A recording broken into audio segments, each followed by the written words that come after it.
Saya nak sebut dekat sini beberapa ciri isteri yang derhaka. Yang pertamanya ialah isteri yang tidak mensyukuri nikmat pemberian suaminya. Suami dah bagi macam-macam, bagi nafkah, berikan kebaikan dan sebagainya, tapi isteri tidak mensyukuri, bahkan dia rasa hina dengan suaminya. Dia rasa macam tak cukup, tidak mensyukuri. Maka ini antara ciri isteri yang menderhaka. Ibnu Asakir pernah berkata, apabila seorang isteri berkata pada suaminya, saya belum mendapatkan dan belum menikmati pemberian daripada abang selama ni. Sedangkan tuan-tuan, suami dia dah buat macam-macam, bagi kebaikan dan sebagainya, cuma isteri tak nampak dan dia tidak menghargai, sehingga dia kata sedemikian. Kata Ibnu Asakir, maka gugurlah segala amalan kebajikannya. Baik, itu yang pertama. Yang keduanya iaitu seorang isteri yang suka menyakiti hati suaminya, terutama dengan menggunakan lisannya. Dalam hadis sahih Muslim, Nabi SAW pernah menyatakan golongan wanita yang memenuhi neraka ni ialah bila mana mereka menggunakan lidah mereka menyakiti hati suami mereka. Ini kena jaga tuan-tuan sekalian. Terutama bagi isteri-isteri yang berkejaya, isteri-isteri yang mempunyai pangkat yang besar pada suaminya, dia CEO, dia bos dan sebagainya.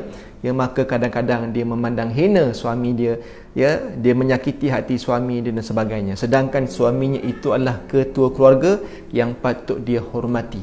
Tapi kerana dia rasa dia ada pangkat besar, dia yang bayar rumah, dia bayar kereta, sehingga dia menyakiti hati suaminya, tuan-tuan, ini termasuk dalam golongan isteri yang menderhaka pada suaminya. Jaga-jaga tu tuan-tuan sekalian, terutama isteri-isteri lah. Yang ketiganya, bila mana isteri menerima kehadiran lelaki ajnabi yang bukan mahram. Walaupun untuk berdiskusi ke urusan bisnes sebagainya, dijemput tanpa pengetahuan suami. Tambahan pula kalau suami tu tak ada di rumah, dia panggil office mate dia datang, dia panggil kawan dia dan sebagainya yang bukan mahram datang tanpa pengetahuan suami.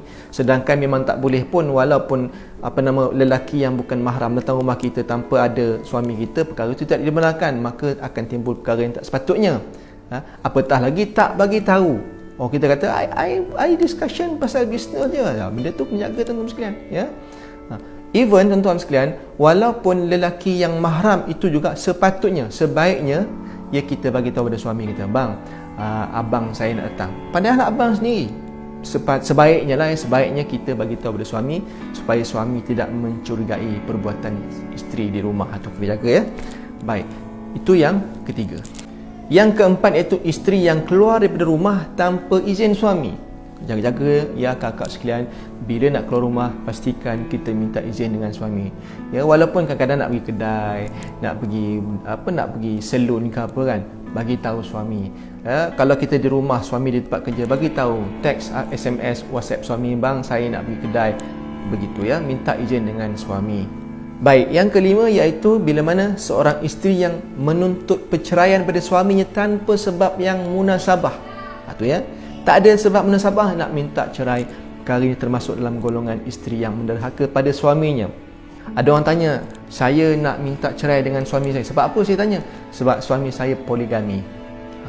Perkara itu tuan-tuan, berpoligami itu perkara yang dikecualikan. Isteri tak boleh menuntut perceraian disebabkan suami berpoligami. Sebab poligami adalah hukum yang dibenarkan dalam agama. Suami itu bukan buat maksiat.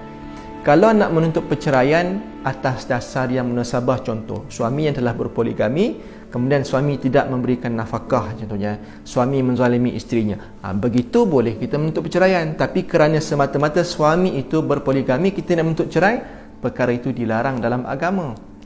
So kena banyak sabar benda ni.